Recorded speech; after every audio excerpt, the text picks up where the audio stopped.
السلام عليكم ورحمة الله تعالى وبركاته. أهلا ومرحبا بكم جميعا. كما شاهدتم في عنوان الفيديو سوف نستمع ماذا قال علي بن شيخ بعد عدم إجراء مباراة اتحاد الجزائر ضد نهضة بركان. بدون إطالة يا شباب، هيا نستمع ماذا قال بن شيخ. واضح علي بن شيخ اللقاء لم يجرى كما كان منتظر. البعض كان يقول ربما الجزائر قد تتراجع ما يعرفوش الجزائريين مليح، ولكن يقول قد تتراجع لأنه راح نلعبوا في الأراضي المغربية ومن حقهم يلبسوا القميص اللي يحبوا. وش رايك في الذي حدث اليوم واللي كان منتظر بانسحاب او عدم اجراء المواجهه بين اتحاد العاصمه ونهضه بركان؟ توصل اليوم كنا كاع على بالنا بلي راح يصرى هكذايا، ما تنجمش لي لازم تغير الاخر تاعها وتروح تلعب، هذه من المحال. ولكن اليوم تكلم محمد على هذا الكاف هذه لازم تتغير.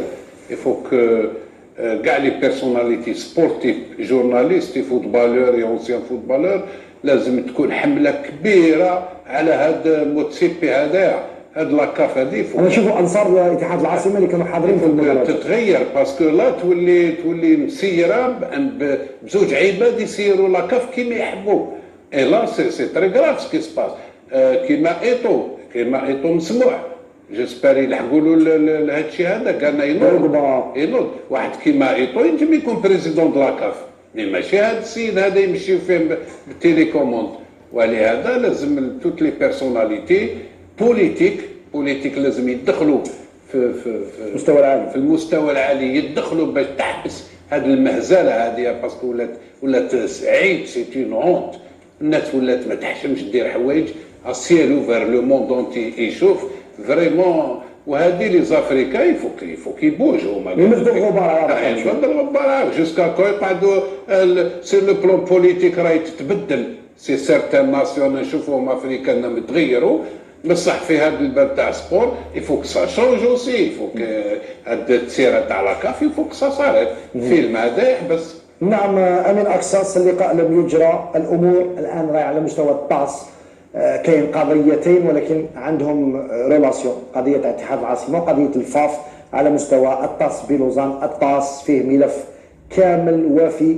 احنا ما راناش هنا نديروا الشعبويه ولا نديروا كيما الناس، بعض الناس اللي داروا قفاحس بعد لقاء الكاميرون، اللقاء يتعاود ونروحوا لسويسرا والفيفا. احنا ما نكذبوش على الشعب، احنا نقولوا الحقيقه والا الحقيقه، ورانا ندافعوا على المبدا.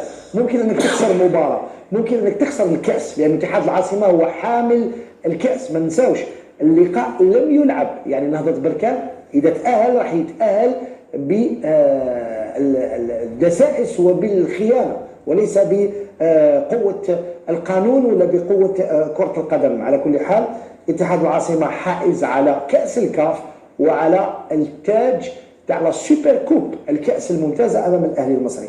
المهم الامور تطبخ على نار هادئه. فيه امور راهي تحدث على مستوى الطاس تاع لوزان مع بعض من رجال القانون من المحامين ولا اللي تصل بهم الاتحاديه الجزائريه للقيام بالواجب، لانه القانون واضح، لا يجب وضع الخرائط على الاقمصه.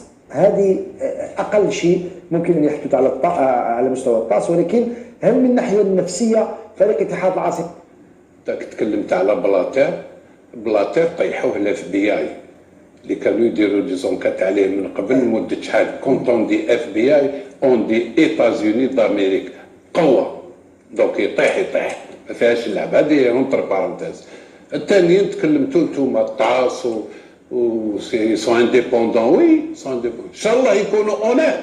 سون انديبوندون ان شاء الله. ما نعرف، لا مش نضمن هما سي با دي فونكسيونير تاع الفيفا.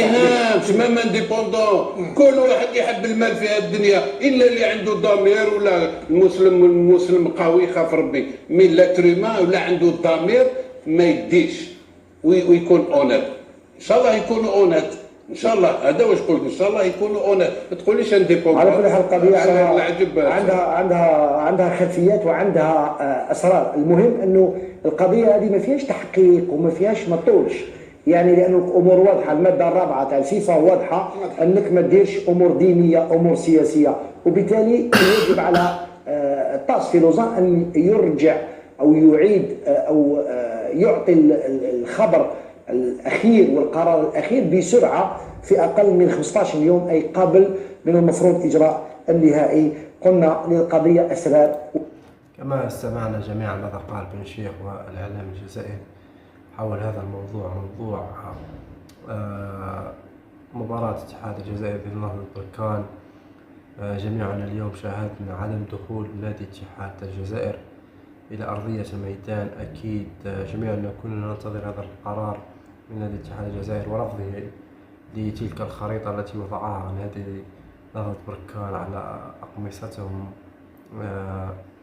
فيما رفضته أكيد السلطات الجزائرية في مباراة الذهاب، وتم إصدار أو تم حجب تلك القمصان في الجزائر. خريطة مشبوهة. أكيد الجزائر تدعم الصحراء الغربية. إن شاء الله بالتوفيق لاتحاد العاصمة، وإن شاء الله التأهل إلى النهائي. ممثل الجزائر في السنوات الأخيرة وحمل اللقب بالنسخة الماضية.